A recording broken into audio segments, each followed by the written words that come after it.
हम प्रकृति को ऑब्जर्व करेंगे तो देखते हैं जो बहुत सारे फोर्सेस है, फंडामेंटल फोर्सेस है, उसको बाद में डिस्कशन करेंगे। एक फोर्स हम जो प्रकृति में काम करता है वो हम पढ़ते हैं, जो इलेक्ट्रोस्टैटिक फोर्सेस।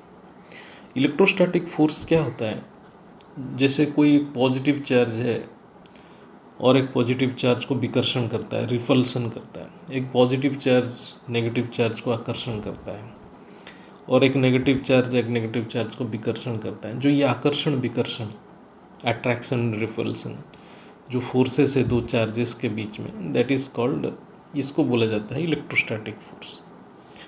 ये जो नेचर में हर वक्त काम करता है, क्लाउड फॉर्मेशन होता है, बहुत सारे इवेंट्स जो नेचर में दिखता है, ये इलेक्ट्रोस्टैटिक फोर्सेस ही उसका अंदर की फोर्स है जो ये सारी चीज़ों को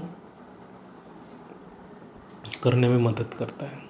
मनुष्य के शरीर के अंदर भी ये इलेक्ट्रोस्टैटिक फोर्सेस अनवरत काम करता है, जिससे हमारे शरीर में डिफरेंट प्रोटीन्स, केमिकल्स बनता रहता है। और हमारे शरीर में सूक्ष्म स्तर में बहुत सारे क्रियाएं होता है। जैसे हम प्रकृति में एक शरीर को बोलते हैं मेल, नर, या दूसरे शरीर को बोलते हैं फीमेल या मादा के शरीर बोलते हैं। मतलब वो सारे प्राणी में दिखता है, सारे जीव में दिखता है।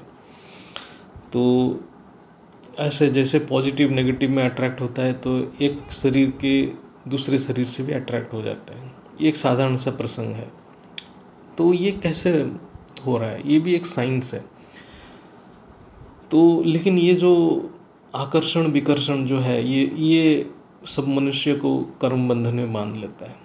और ये जो सृष्टि चक्र, ये जो आकर्षण से, ये जो शरीर के आकर्षण ही कर्म बंधन है, आकर्षण विकर्षण दोनों कर्म बंधन है। और उससे सृष्टि चक्र, अनगिनत सृष्टि चक्र चलने लग जाता है। मतलब पूरा सृष्टि के ड्रामा ये आकर्षण विकर्षण से हो रहा है। और ये ड्रामा सत्ययुग से लेकर कलयुग तक चलता रहता है, लेकिन जीव उससे निकल नहीं पाता। लेकिन ये जो फोर्सेस है ये अनवरत काम कर रहा है, इससे कोई नहीं जान पाया।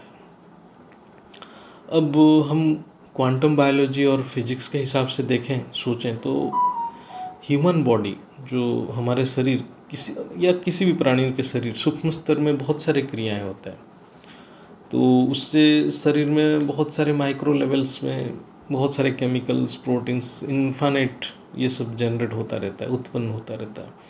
और ये शरीर का जो स्थूल शरीर, सूक्ष्म शरीर, कारण शरीर यानी मन को भी प्रभाव करता है। तो ऐसा है कि ये जो हमारे शरीर के अंदर ये जो जितने जो एलिमेंट्स है, जो उसको एलिमेंट्स को हम सोचेंगे, जो एलिमेंट्स है ऐसे डिस्ट्रीब्यूट हो जाते हैं, जो ये क्रियाएं होता है ऐसे डिस्ट्रीब्यूट हो जाते हैं।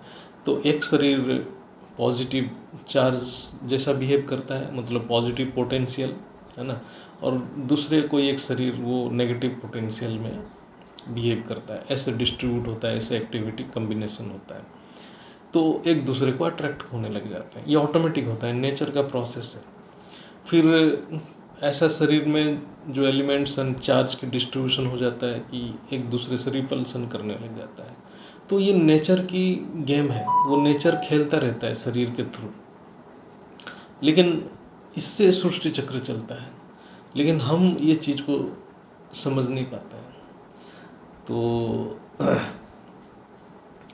और ये जो आकर्षण विकर्षण, ये इलेक्ट्रोस्टैटिक फोर्सेस का एक फंडामेंटल फोर्स है, वो नेचर में अनवरत काम करता है। जैसे नेचर में सारे शक्तियाँ काम करते हैं, ऐसे सारे शक्तियाँ हमारे शरीर के अंदर भी काम करता है। सारे प्राणियों का, हमारे नहीं, सारे प्राणियों के शरीर के अंदर भी ये काम करता है। और ये नेचर की एक नियम है, लेकिन जीव इससे प्रभावित हो जाते हैं। तो विज्ञान उसके ऊपर संशोधन कर रहा होगा या करेगा। और ये जो आकर्षण विकर्षण जो हम देखते हैं सृष्टि में, इससे बचने के लिए कितने लोग सन्यासी बन जाते हैं, जंगल चले जाते हैं, एकांत में रहना पसंद करते हैं, क्योंकि वो ये जो आकर्षण विकर्षण में उनको विचलित हो जाते हैं। तो लेकिन नेचर अपने हिसाब से काम कर रहा है, नेचर के फोर्सेस अपने हिसाब से काम कर रहे हैं, उसको तो कोई परिवर्तन नहीं कर पाएगा।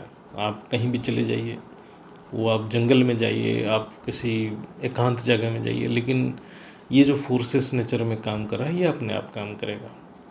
सृष्टि ऐसे की ऐसे ही रहा, सृष्टि चक्र चलता रहा, लेकिन लोग सन्यासी भी लेते रहे, लेकिन कुछ हो ना पाया।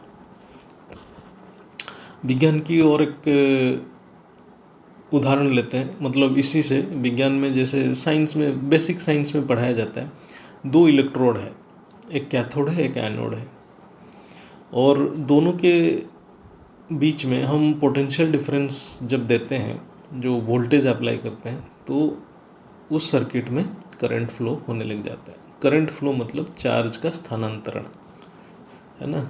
तो जो चार्ज जो है वो आयनाइज्ड रहता है, वो प्रवाह होता है। ये जो आदान प्रदान होता है इलेक्ट्रोड के बीच में, हम समझते हैं कि ये इलेक्ट्रोड 2 शरीर है, हम ह्यूमन बॉडीज समझते हैं, और हमारे ह्यूमन बॉडीज में चार्ज्ड पार्टिकल्स भरे पड़े हैं, जो इलेक्ट्रोस्टैटिक चार्ज पार्टिकल्स भरे पड़े हैं, एलिमेंट्स का चार्ज पार्टिकल्स भरे पड़े हैं। हमारा शरीर कुछ नहीं है, वो चार्ज पार्टिकल्स ही हैं। और जैसे ही एक पोटेंशियल डिफरेंस हो जाता है, पोटेंशियल डिफरेंस जैसे 2 बॉडी, जैसे इलेक्ट्रोड दोनों को हम कनेक्ट करते हैं एक पोटेंशियल डिफरेंस में, ऐसे ही जैसे 2 बॉडी एक पर्टिकुलर डिस्टेंस में आ जाते हैं, आमने सामने हो जाते हैं, तो ऐसे ही करंट फ्लो शुरू हो जाता है। This is automatic. ये जो नेचर का नियम है, प्रकृति का नियम है, ये विज्ञान, इसको हम विज्ञान बोलते हैं, और ये एक्सपेरिमेंट भी हो के विज्ञान भी जानता है ये सारी चीज़ें। तो ये जो फ्लो ऑफ चार्जेस है, ये कर्म बंधन है, ये आदान प्रदान जो करते हैं हम चार्जेस, हम कर्म बंधन है। तो हमारे जो आध्यात्मिक के हिसाब से सोचें, जैसे उपयुक्त वायुमंडल बन जाता है तो अपना कर्म सामने आ जाता है, और ये ऑटोमेटिक प्रकृति के नियम है। तो इससे हम जो है कर्म बंधन को भी समझ सकते हैं, कैसे कर्म बंधन है, कर्म बंधन कैसे काम कर सकता है, काम करता है। लेकिन आत्मा इस सब से इंडिपेंडेंट है, इससे ऊपर है। जो ये जो करंट फ्लो करता है, ये जो इलेक्ट्रोड है, शरीर, इलेक्ट्रोड को हम शरीर के साथ देखेंगे, और ये जो आदान प्रदान करते हैं हमने जो अपने भाव के, वो चार्ज फ्लो होता है। तो आत्मा ये सबसे अलग है, आत्मा इससे ऊपर है, ये समझना बहुत ज़रूरी है। तो विज्ञान में हम जनरली पढ़ते हैं, this is law of physics, physics के नियम हैं, केमिस्ट्री के नियम हैं, मैथमेटिक्स के रूल है, बायोलॉजी के प्रिंसिपल है। ये सब गलत है। फिजिक्स, केमिस्ट्री, बायोलॉजी, मैथमेटिक्स के कोई नियम नहीं है। नियम है तो सिर्फ एक ही का है, वो प्रकृति का नियम है, प्रकृति के ही नियम रहता है। बाकी ये जो फिजिक्स, केमिस्ट्री, मैथमेटिक्स, बायोलॉजी, ये नियम को समझने की कोशिश करते हैं। प्रकृति विज्ञान से ऊपर है, स्वतंत्र है, विज्ञान उसको समझने की कोशिश कर रहा है, और विज्ञान प्रकृति को समझने के लिए ही संशोधन और प्रयोग करता रहता है, और प्रकृति अपने हिसाब से काम करता है। इसका रहस्य विज्ञान को अभी पता करना है, प्रकृति अभी नहीं जानता, विज्ञान अभी नहीं जानता है, ये बेहद की ज्ञान में है। प्रकृति परिवर्तनशील है, ये भगवद गीता में भी बोला गया है। प्रकृति अपराशक्ति, बहुत चंचल, परिवर्तनशील है, उसको कोई समझ नहीं सकता, वो अनंत है। इसलिए विज्ञान की भी सिद्धांत बदलता रहता है। आप सोचिए 100 साल पहले, 200 साल, 300 साल पहले जो विज्ञान की सिद्धांत था, आज वो है ही नहीं, आज वो चेंज हो गया। तो पहले क्लासिकल फिजिक्स था, आज क्वांटम फिजिक्स आ गया, हर फील्ड में चेंज हो गया। इसलिए ये प्रकृति को कोई समझ नहीं पाया, जो समझने गया वो माया से निकल नहीं पाया। जैसे गणित या मैथमेटिक्स की बात करें, जो हम नेचर में देखते हैं वो मैथमेटिक्स का रूल है, चाहे वो अलजेब्रा हो, कैलकुलस हो, लैप्लास ट्रांसफॉर्मेशन, फोरियर सीरीज, कुछ भी हो जाए। आप कितना भी इक्वेशन लिख ले, समीकरण लिख ले, लेकिन प्रकृति वो समीकरण को नहीं मान रहा है, यानी प्रकृति वो परिणाम को साबित नहीं कर रहा है, तो वो मैथमेटिक्स का या इक्वेशन का कोई वैल्यू नहीं है। तब वो मैथमेटिक्स का अर्थहीन विषय बन जाएगा, एक एब्स्ट्रैक्ट मैटर बन जाएगा, कोई मीनिंगलेस रहेगा। मैथमेटिक्स का कोई अपना नियम नहीं है, वो प्रकृति के ही अपना नियम को मैथमेटिक्स एक्सप्रेस करता है। वो जो कॉम्प्लिकेटेड नियम है प्रकृति का, उसको एक्सप्रेशन करने का तरीका एक ही है, मैथमेटिक्स के थ्रू एक्सप्रेस होता है।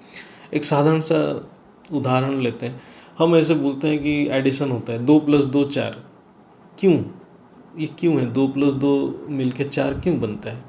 क्योंकि हमें दिखता है, हमारा जो आँख, जो लाइट, हमारे आँख जो स्कैटरिंग होके जो किसी भी ऑब्जेक्ट में स्कैटरिंग होने के बाद जो लाइट रेज हमारे आँखों में आता है, हमें जब दो ऑब्जेक्ट में मिलते हैं हमें 4 दिखता है।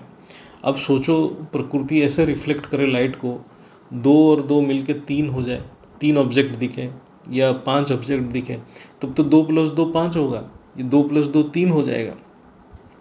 तो इसका मतलब हमारे जो विज्ञान है वो एक मनुष्य का सीमित समझ है, परसेप्शन है, वो यूनिवर्सल समझ नहीं हो सकता है। जो विज्ञान हम पृथ्वी के ऊपर देख रहे हैं, अवलोकन कर रहे हैं, वो ऊपर की दुनिया यानी हायर डायमेंशन में चले जाएं, जो परम ज्ञान में है, विष्णु लोक या ब्रह्म लोक में चले जाएं, वहाँ उसका क्या महत्व है, वो वैलिड है कि नहीं, किसी को पता नहीं। जो साइंटिस्ट पूरा जीवन इस कार्य में धरती में समय व्यतीत कर लिया उसकी खोज में, ऊपर के आयाम में वो काम करेगा कि नहीं करेगा किसी को पता नहीं वो ज्ञान का। यानी हम समझे तो विज्ञान सीमित है, हम जो विज्ञान पढ़ रहे हैं वो धरती के ऊपर सीमित है, वो नियम धरती के ऊपर सीमित है। आध्यात्म असीमित है, समंदर है। तो ऐसे बोल सकते हैं विज्ञान एक बूंद है तो आध्यात्म समंदर है।